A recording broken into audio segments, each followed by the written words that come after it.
90%의 남자가 하루아침에 자신의 커리어와 가족을 동시에 잃는다면 아마 그대로 무너져 버릴 겁니다. 그리고 제가 바로 그 비참한 주인공이었습니다. 모든 것이 완벽하다고 믿었던 순간 운명은 저를 벼랑 끝으로 밀어 넣었습니다. 단 2분이면 충분했습니다. 26년이라는 세월이 종이장처럼 찢겨나가는데 걸린 시간 말입니다. 여러분은 상상이나 가십니까? 평생을 바쳐 일궈온 회사가 무너지는 소리와 가장 사랑했던 사람의 배신이 동시에 들려오는 그 기막힌 순간을요. 거울 앞에 선 제 손은 볼품없이 떨리고 있었습니다. 남색 실크 넥타이를 매는 평범한 아침이었지만 머릿속은 온통 어제 은행에서 날아온 차가운 통보로 가득했습니다. 연장 불가, 추가 담보 없음. 제가 20년 넘게 밤낮 없이 일궈온 작은 제조업, 회사가 부도의 위기에 처했다는 사형 선고였습니다. 거실로 내려가는 발걸음이 납덩이처럼 무거웠습니다. 아내 한미정이 식탁에 앉아있는 모습이 보였습니다. 평소라면 구수한 된장찌개 냄새가 나야 할 주방이었지만 그날 아침 식탁 위에는 정갈하게 차려진 밥상 대신 낯선 흰색 봉투 하나만이 놓여 있었습니다. 저는 애써 웃으며 아내의 손을 잡으려 했습니다. 미정아, 회사 일이 조금 힘들게 됐어. 하지만 우리 같이 방법을 찾아보자. 당신이랑 나랑 힘을 합치면. 제 말이 끝나기도 전에 그녀는 소름 끼칠 정도로 차갑게 제 손을 뿌리쳤습니다. 그리고는 식탁 위에 놓인 서류를 제 앞으로 툭 던졌습니다. 인쇄된 4글자가 제 심장을 찔렀습니다. 협의이혼. 믿을 수가 없었습니다. 저는 떨리는 목소리로 이유를 물었습니다. 우리가 함께한 시간이 얼마인데 어떻게 이럴 수 있어? 갑자기 왜 이러는 거야?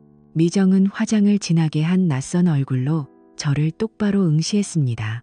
그녀의 입술에서 나온 말은 비수보다 날카로웠습니다. 난 당신 같은 패배자랑 같이 가난뱅이로 늙어 죽기 싫어. 차라리 혼자 사는 게 낫지. 망해가는 집구석에서 고생하는 꼴은 죽어도 못 봐. 난 오래전부터 생각했어. 당신 회사가 끝이라는 거 나만 알고 있었던 거 아니야.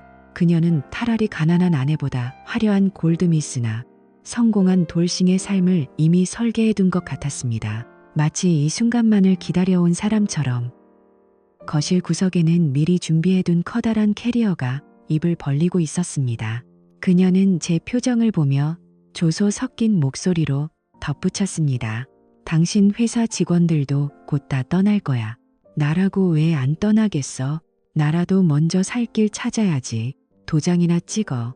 그 말은 저를 남편이 아닌 유효기간이 지난 물건으로 취급하는 선언이었습니다. 그때였습니다. 군에서 막 제대한 아들 준서가 계단 위에 멈춰서서 이 광경을 목격했습니다. 미정은 현관으로 향하면서도 자신의 배로 낳은 아들에게 눈길 한번 주지 않았습니다.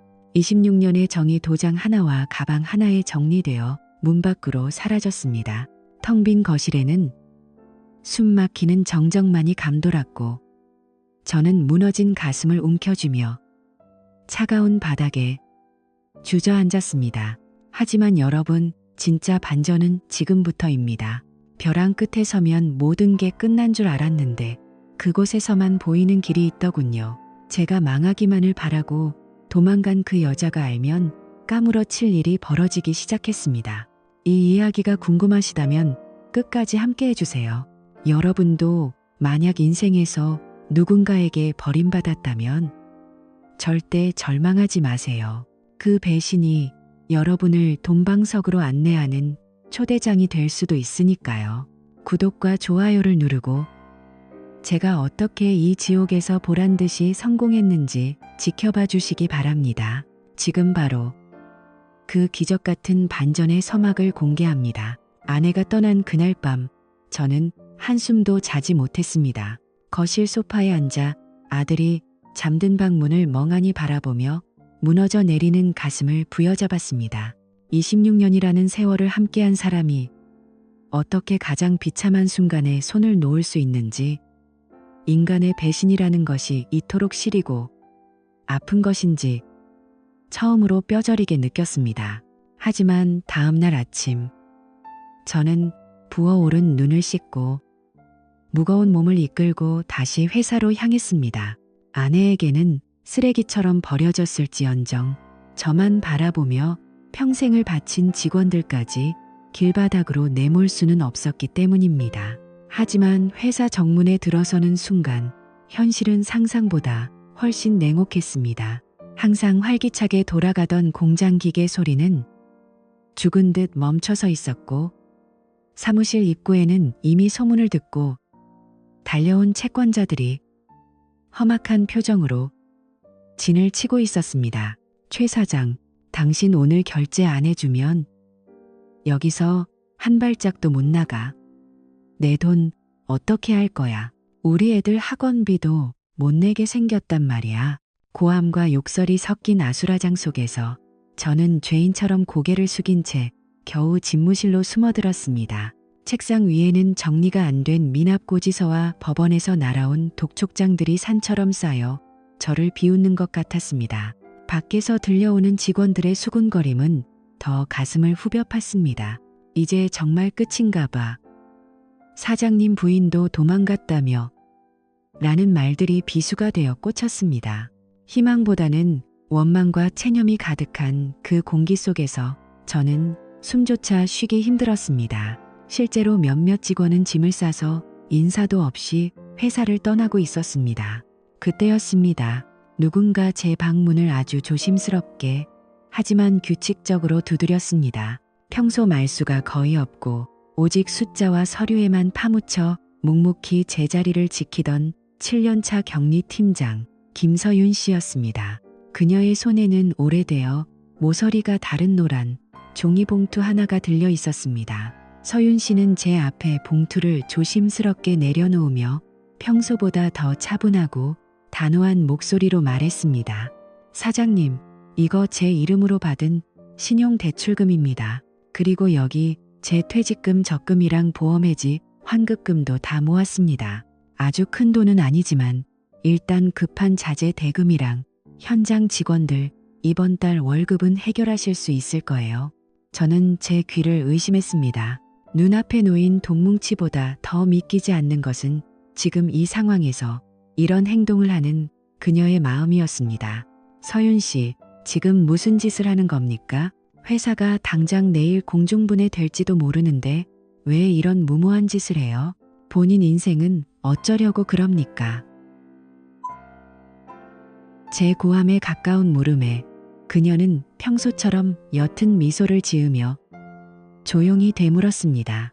사장님, 3년 전 저희 어머니 수술비 때문에 제가 울면서 값을 부탁드렸을 때 하셨던 말씀 기억하세요? 서윤 씨, 회사는 기계가 아니라 사람이 돌리는 거야. 사람이 살아야 회사도 사는 거지라며 흔쾌히 도와주셨잖아요. 사장님은 한 번도 저희를 돈 버는 도구로 보지 않으셨습니다. 이제 저희가, 아니 제가 사장님을 지킬 차례입니다. 피 한 방울 섞이지 않은 타인이 보여주는 이 절절한 의리는 26년을 살고도 제 실패를 확정지으며 비웃음과 함께 도망친 아내의 배신과 너무나 극명하게 대비되었습니다.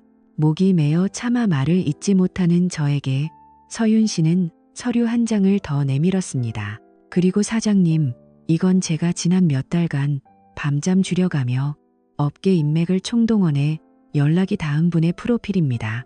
이성재라는 분인데 업계에서는 냉혈한 혹은 마지막 구원자로 통하는 큰손 투자자입니다. 사장님이 개발하신 그 특허 기술, 제가 기술 검토 보고서로 완벽하게 정리해서 미리 보내놨습니다.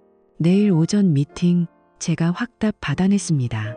그 이름은 투자업계에서 모르는 사람이 없을 만큼 유명했습니다. 가능성 있는 기술에는 수백억을 쏟아붓지만 조금이라도 허점이 보이면 가차없이 외면하는 사람으로 알려져 있었습니다. 그를 만나 자금을 수혈받는다는 것은 복권에 당첨되는 것보다 힘들다는 걸 저도 잘 알고 있었습니다. 하지만 서윤 씨가 자신의 인생을 담보로 가져온 이 마지막 기회를 그냥 날릴 수는 없었습니다.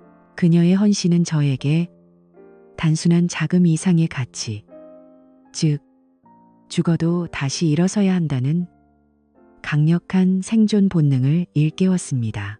그날 오후부터 저희 두 사람은 사무실 불을 끄지 않고 밤을 새웠습니다. 저는 제안서를 한자 한자 고쳤고 서윤 씨는 예상 질문 리스트를 만들며 저를 서포트했습니다. 한편으로는 고마움이, 한편으로는 어깨를 짓누르는 거대한 압박감이 저를 덮쳐왔습니다. 만약 실패한다면 이라는 생각이 들 때마다 저는 서윤 씨의 노란 봉투를 보며 입술을 깨물었습니다. 저는 결심했습니다. 구걸하러 가는 것이 아니라 우리 회사가 가진 가치를 증명하러 가겠다고. 끝까지 남아서 나를 지켜준 이 사람의 믿음이 결코 틀리지 않았다는 것을 온 세상에 보여주겠다고 말입니다. 폭풍 전야와 같은 긴장감 속에서 새벽이 지나고 드디어 운명을 결정지을 아침이 밝았습니다. 서윤 씨는 제 삐뚤어진 넥타이를 바로잡아주며 사장님은 하실 수 있어요라고 나직이 응원했습니다. 저는 그녀의 손을 짧게 잡으며 약속했습니다. 절대 헛되게 하지 않겠습니다. 여러분, 인생에서 가장 믿었던 사람에게 버림받았을 때 우리는 흔히 세상이 끝났다고 생각합니다. 하지만 기억하세요. 문 하나가 닫히면 반드시 다른 문 하나가 열립니다. 여러분 곁에서 묵묵히 자리를 지켜주는 진짜 사람이 누구인지 확인하고 싶다면 가장 밑바닥까지 내려가 보십시오. 그곳에서 여러분을 향해 손을 내미는 그 한 사람이 여러분의 인생을 바꿀 주인공일지 모릅니다. 지금 여러분 곁에도 그런 분이 계신가요? 아니면 혹시 여러분이 누군가에게 그런 존재가 되어주고 계신가요? 댓글로 여러분의 소중한 인연 이야기를 들려주세요. 진심 어린 의리가 어떻게 기적을 만드는지 이제 제가 강남의 미팅룸에서 이성재 대표와 나눈 그 숨막히는 대화를 공개하겠습니다. 과연 저는 이 절박한 기회를 승리로 바꿀 수 있었을까요? 그와의 첫 마디는 제 예상과는 전혀 다른 방향으로 흐르기 시작했습니다. 사장님, 저는 당신의 기술을 믿지 않습니다. 라는 말로 말이죠. 이 위기를 어떻게 넘겼는지 궁금하시다면 다음 이야기를 놓치지 마세요. 지금 바로 확인해 보시죠. 강남의 한 빌딩, 차가운 유리벽으로 둘러싸인 미팅룸 안에는 숨막히는 정적만이 감돌았습니다. 제 맞은편에 앉은 이성재 대표는 소문대로 얼음장 같은 기운을 뿜어내고 있었습니다. 그는 제가 내민 두꺼운 재무제표와 기술 제안서는 쳐다보지도 않았습니다. 대신 그는 제 눈을 뚫어지게 응시하더니 테이블 위에 놓인 제 손을 가리켰습니다. 거친 기계 작업과 며칠간의 밤샘 작업으로 엉망이 된 굳은 살 박힌 제 손 말입니다. 최 사장님, 저는 숫자는 믿지 않습니다. 숫자는 얼마든지 속일 수 있으니까요. 하지만 주인과 함께 고생한 이 손의 굳은 살은 속이지 못하죠. 그의 첫마디에 저는 마른 침을 삼켰습니다. 그는 제 기술력은 인정한다면서도 지금 흔들리는 것은 기술이 아니라 시장의 신뢰라고 정확히 지적했습니다. 그리고는 제 인생을 송두리째 뒤흔들 파격적인 조건을 내걸었습니다. 단 3일을 드리겠습니다. 사장님을 배신하고 떠난 핵심 거래처 한 곳을 찾아가 다시 발주를 받아오세요. 구걸이 아니라 실력으로 그들의 마음을 돌려 재발주 확정서를 가져온다면 제가 그 자리에서 즉시 자금을 집행하겠습니다. 그것은 기적 없이는 도저히 불가능한 시간이었습니다. 하지만 저에게는 선택의 여지가 없었습니다. 미팅룸을 나오자마자 제 가슴은 터질 듯이 뛰었습니다. 할 수 있을까? 라는 의문이 머릿속을 스쳤지만 회사에서 저만 기다리고 있을 서윤 씨와 직원들을 생각하며 입술을 깨물었습니다. 회사로 돌아오자마자 저는 서윤 씨와 남은 직원들을 모두 소집했습니다. 공장 한편에 모인 그들의 얼굴에는 불안함과 기대가 동시에 서려 있었습니다. 여러분, 마지막 승부수입니다. 딱 3일만 저에게 시간을 빌려주십시오. 우리가 만든 제품이 최고라는 것을, 그리고 우리가 아직 살아있다는 것을 세상에 증명해야 합니다. 그때부터 지옥 같은 72시간의 사투가 시작되었습니다. 김서윤 팀장은 거래처에 과거 불만 사항과 요구 데이터를 샅샅이 뒤져 우리가 제시할 수 있는 최상의 개선책을 문서화했습니다. 저는 현장 공들과 함께 기름때를 뒤집었으며 0.01mm의 오차도 허용하지 않는 완벽한 샘플 제작에 매달렸습니다. 기계가 열을 받아 멈추려 하면 선풍기를 동원해 식혀가며 돌렸고, 원재료가 부족하면 서윤 씨가 사방팔방으로 뛰어다니며 구해왔습니다. 48시간이 지났을 무렵 제 옆에서 용접을 돕던 숙련공 한 분이 코피를 쏟으며 쓰러졌습니다. 제가 당황해 달려가자 그는 소매로 툭 닦아내며 말했습니다. 사장님 걱정 마쇼. 우리 회사 이대로 안 망합니다. 저 여편네에 도망간 아내가 비웃는 꼴은 죽어도 못 보니까요. 그 순간 저는 깨달았습니다. 이들은 도망간 제 아내보다 더 뜨겁게 이 회사를 사랑하고 있다는 것을요. 마지막 날 아침 비가 억수같이 쏟아졌습니다. 저는 직접 1톤 트럭의 운전대를 잡았습니다. 목적지는 우리 회사 매출의 절반을 차지하다 부도 소식에 가장 먼저 등을 돌렸던 A사의 공장이었습니다. 그곳 대표는 이미 제 전화를 수십 통 거절한 상태였습니다. 입구에서 경비원들에게 수차례 제지당하고 문전박대를 당했지만 저는 물러서지 않았습니다. 빗물에 옷이 흠뻑 젖어 꼴이 말이 아니었지만 상관없었습니다. 공장 마당에서 3시간을 버텼을 때 마침내 A사 대표의 차량이 나타났습니다. 차에서 내리는 그를 향해 저는 달려가 진흙 바닥에 무릎을 꿇었습니다. 대표님, 구걸하러 온 게 아닙니다. 제발 이 샘플만은 확인해 주십시오. 부도 위기 속에서도 우리 직원들이 잠 한숨 안 자고 목숨 걸고 만든 결과물입니다. 이 품질을 보시고도 부족하다고 하신다면 그때는 제가 깔끔하게 포기하겠습니다. 빗줄기 사이로 저를 차갑게 내려다보던 그는 제 손에 들린 정교한 샘플 조각을 보더니 멈칫했습니다. 그리고 제 거친 손과 진흙투성이가 된 옷을 한참이나 살피더군요. 그는 깊은 한숨을 내쉬더니 샘플을 받아 들었습니다. 최 사장, 당신 참 지독한 사람이구만. 안으로 들어갑시다. 공장 검사실에서 정밀 측정이 이뤄지는 동안 저는 젖은 몸을 떨며 기도했습니다. 제발, 제발. 마침내 결과가 나왔고 A사 대표는 믿기지 않는다는 듯 고개를 저었습니다. 부도 직전의 회사에서 이런 정밀도가 나온다니 신기하군. 딱 한 번만 더 기회를 주지.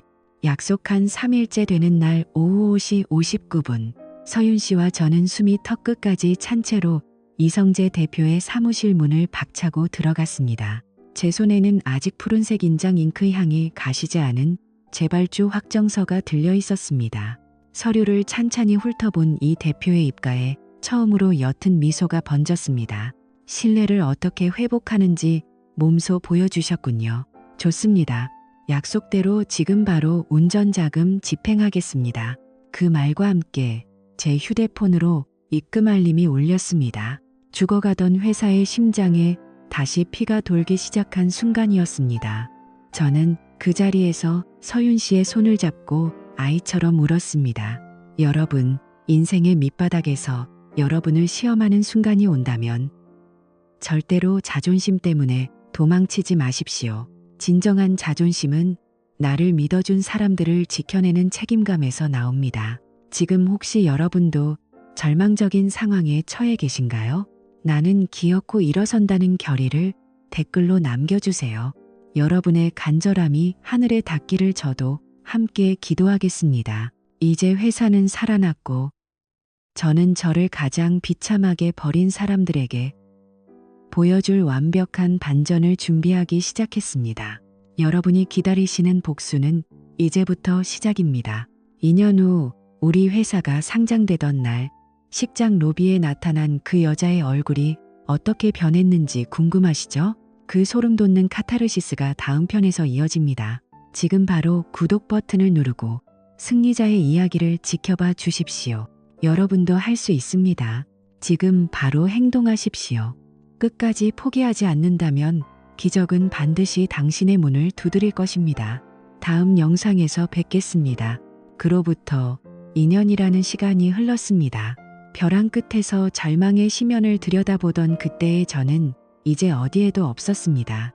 오늘 서울의 한 최고급 호텔 대연회장 입구에는 주식회사 미래테크 코스닥 상장 기념식이라는 화려한 현수막이 걸려 있었습니다. 저는 정갈하게 잘 만들어진 슈트를 차려입고 거울 속에 저 자신을 응시했습니다. 굳은 살 박인 손은 여전했지만 그 손에는 이제 수백 명의 직원을 책임지는 단단한 힘과 시장의 신뢰가 깃들어 있었습니다. 제 곁에는 이제 든든한 사업 파트너이자 인생의 동반자가 된 김서윤 이사와 늠름한 청년으로 성장해 제 업무를 돕고 있는 아들 준서가 있었습니다. 상장 기념식은 그야말로 성황리에 끝났습니다. 이성재 대표를 비롯한 수많은 투자자와 거래처 인사들이 저에게 악수를 청하며 축하의 말을 건넸습니다. 최 사장님, 역시 제 안목이 틀리지 않았습니다. 이 정도의 반등은 업계에서도 전무후무한 기록입니다. 이성재 대표의 격려에 저는 겸허히 고개를 숙였습니다. 하지만 이 모든 영광은 저 혼자만의 것이 아님을 잘 알고 있었습니다. 제가 무너질 때 제 이름을 걸고 대출을 받아온 서윤 씨, 그리고 기름때 묻은 작업복을 입고 밤을 지새운 현장 직원들의 눈물이 없었다면 결코 불가능했을 일입니다. 행사가 모두 끝나고 귀빈들이 빠져나갈 무렵 연회장 입구 한 구석에서 낯선 인기척이 느껴졌습니다. 화려한 연회장과는 전혀 어울리지 않는 빛바랜 명품 코트를 걸친 한 여성이 서 있었습니다. 한때는 제 아내였던 사람 한미정이었습니다. 그녀의 얼굴은 2년 전의 그 표독스러움은 온데간데 없고 초췌하고 누추한 모습으로 변해 있었습니다. 듣기로는 저를 버리고 도망간 뒤 함께했던 불륜남에게 모든 재산을 사기당하고 길바닥에 나앉았다고 하더군요. 인과응보라는 말이 이보다 더 정확할 수는 없었습니다. 그녀는 저를 발견하자마자 달려와 제 소매를 붙잡았습니다. 도연 씨, 정말 도연 씨 맞아. 세상에, 기사 보고 정말 깜짝 놀랐어. 당신이 이렇게까지 성공할 줄은. 그녀의 목소리는 떨리고 있었고 눈에는 억지스러운 눈물이 맺혀 있었습니다. 저는 아무런 감정도 느껴지지 않는 무미건조한 눈빛으로 그녀를 내려다보았습니다. 2년 전 그 차가운 거실 바닥에서 제 절규를 외면하고 캐리어를 끌고 나가던 그녀의 뒷모습이 떠올랐습니다. 그녀는 울먹이며 말을 이어갔습니다. 사실 그 사람한테 다 속았어. 내 돈이며 명이며 다 가지고 도망가 버렸어. 지금 갈 곳도 없고 너무 힘들어. 우리 26년이나 함께 했잖아. 준서 생각해서라도 다시 시작하면 안 될까? 내가 다 잘못했어. 그때는 내가 잠시 미쳤었나 봐. 뻔뻔한 그 목소리가 연회장에 울려 퍼지자 주변에 남아있던 직원들과 기자들의 시선이 쏠리기 시작했습니다. 제가 입을 열기도 전에 제 곁을 지키고 있던 아들 준서가 한 걸음 앞으로 나섰습니다. 준서는 제 앞을 가로막듯 서서 한미정을 차갑게 응시했습니다. 이 아주머니는 누구신데 여기서 이러시는 겁니까? 준서의 목소리는 낮았지만 서슬이 펄했습니다. 한미정은 당황한 듯 준서를 쳐다보며 말했습니다. 준서야, 나야. 내 엄마라고. 네가 어떻게 엄마를 몰라보니? 그러자 준서가 단 한치의 망설임도 없이 대답했습니다. 제 어머니요? 제 어머니는 저희 아버지가 가장 힘들어서 죽음을 생각하실 때 당신의 인생을 걸고 아버지를 지켜주신 바로 이분입니다. 준서는 옆에 서 있던 김서윤 이사의 손을 정중히 가리켰습니다. 당신은 2년 전 아버지가 망할 것 같으니 뒤도 안 돌아보고 도망간 남일 뿐입니다. 여기는 출입증이 없는 외부인이 들어올 수 없는 곳이니 그만 나가주시죠. 한미정은 얼굴이 하얗게 질려 저를 쳐다보며 소리쳤습니다. 도연 씨, 당신도 한마디 해봐. 우리가 부부로 산 세월이 얼만데 어떻게 사람을 이렇게 모질게 내쫓아. 내가 당신 성공하려고 얼마나 내조했는데. 저는 그녀를 향해 아주 천천히 그리고 또박또박 말했습니다. 당신이 나에게 던진 이혼 서류에 도장을 찍던 날 나는 이미 죽었어. 그리고 지금의 나는 당신이 도망간 그 폐허에서 다시 태어난 사람이야. 당신과 나의 인연은 2년 전 그 거실에서 완전히 끝났어. 경비원들 부르기 전에 조용히 나가. 당신의 그 비참한 모습. 상장 소식보다 더 큰 기쁨을 주네. 저는 즉시 보안 요원들을 호출했습니다. 기자들의 카메라 플래시가 터지는 가운데 한미정은 비명을 지르며 질질 끌려나갔습니다. 당신들이 어떻게 나한테 이래? 내가 누군지 알아? 내 남편 회사라고. 그녀의 절규는 닫히는 육중한 문소리와 함께 완전히 차단되었습니다. 이것이야말로 완벽한 인과응보이자 제 인생의 가장 화려한 복수였습니다. 여러분, 인생에서 가장 소중한 것은 내가 잘 나갈 때 곁에 있는 사람이 아닙니다. 내가 모든 것을 잃고 바닥을 길 때 기꺼이 옆에 앉아 같이 울어주고 함께 손을 더럽혀주는 사람입니다. 저는 오늘 비로소 가족이라는 단어를 다시 정의하게 되었습니다. 배신은 쓰디쓴 상처를 남기지만 그 상처를 딛고 일어선 사람에게는 세상 그 무엇보다 단단한 진실을 선물합니다. 오늘 여러분의 곁을 지키고 있는 그 사람이 여러분이 가장 힘들 때도 옆에 있어 줄 사람인가요? 혹시 여러분은 누군가에게 그런 든든한 버팀목이 되어주고 계신가요? 진정한 성공은 주가 총액이나 통장 잔고가 아니라 내 옆에 진짜 내 사람이 몇 명 있는가로 결정된다는 것을 잊지 마십시오. 만약 지금 소중한 사람을 찾고 싶다면 여러분의 진심을 먼저 보여주세요. 그리고 누군가 여러분을 배신했다면 슬퍼하지 마세요. 그것은 곧 여러분의 인생에 진짜가 나타날 것이라는 예고편이니까요. 여러분의 생각은 어떠신가요? 만약 여러분이 저와 같은 상황이었다면 돌아온 전철을 용서하셨을까요? 아니면 저처럼 차갑게 외면하셨을까요? 여러분의 의견을 댓글로 자유롭게 남겨주세요. 제가 직접 하나하나 읽고 답변해 드리겠습니다. 여러분의 소중한 의견이 누군가에게는 큰 힘이 될 수도 있습니다. 이제 저는 과거의 유령을 완전히 떨쳐내고 저를 믿어준 이들과 함께 더 높은 곳으로 향할 준비를 마쳤습니다. 마지막으로 제가 서윤 씨와 함께 그려나갈 새로운 미래와 진짜 행복이 무엇인지 그 따뜻한 마지막 이야기를 들려드리겠습니다. 아직 구독하지 않으셨다면 지금 바로 구독 버튼을 누르고 이 기적 같은 반전 드라마의 완벽한 결말을 지켜봐 주십시오. 지금 바로 행동하십시오. 진정한 행복은 과거를 잘라내고 미래를 향해 걸어갈 때 시작됩니다. 다음 이야기에서 뵙겠습니다. 그날 저녁, 저희 세 사람은 화려한 연회장을 뒤로하고 회사 근처의 작고 허름한 식당에 마주 앉았습니다. 이곳은 2년 전 회사가 기적적으로 첫 투자를 유치하고 서윤 씨와 함께 눈물의 소주잔을 기울이며 생존을 축하했던 바로 그 장소입니다. 화려한 호텔 뷔페보다 이 낡은 식탁이 저희에게는 훨씬 더 큰 의미를 주었습니다. 저는 주머니에서 조심스럽게 작은 상자를 꺼냈습니다. 하지만 그 안에는 남들이 기대하는 커다란 다이아몬드 반지는 없었습니다. 대신 정교하게 세공된 심플한 백금 반지 하나가 놓여 있었죠. 저는 서윤 씨의 손을 잡고 떨리는 목소리로 말했습니다. 서윤 씨, 당신이 아니었다면 오늘의 저는 없었을 겁니다. 세상 모두가 나를 배신하고 떠날 때 아무런 대가 없이 곁을 지켜준 유일한 사람이 바로 당신이었어요. 고마워요. 끝까지 내 곁에서 도망가지 않아줘서.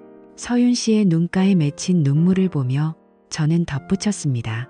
이제는 사장과 직원이 아니라 평생을 함께하는 동반자로 내 옆에 있어 주겠습니까? 서윤 씨가 대답 대신 고개를 끄덕이자 옆에서 지켜보던 아들 준서가 환하게 웃으며 그녀의 손을 잡았습니다. 어머니, 이제 정말 우리 가족이 되어주셔서 감사해요. 아버지 곁에 계셔주셔서 정말 든든합니다. 준서의 그 한마디에 식당 안은 따뜻한 온기로 가득 찼습니다. 피를 나눴다는 이유만으로 가족이 되는 시대는 끝났습니다.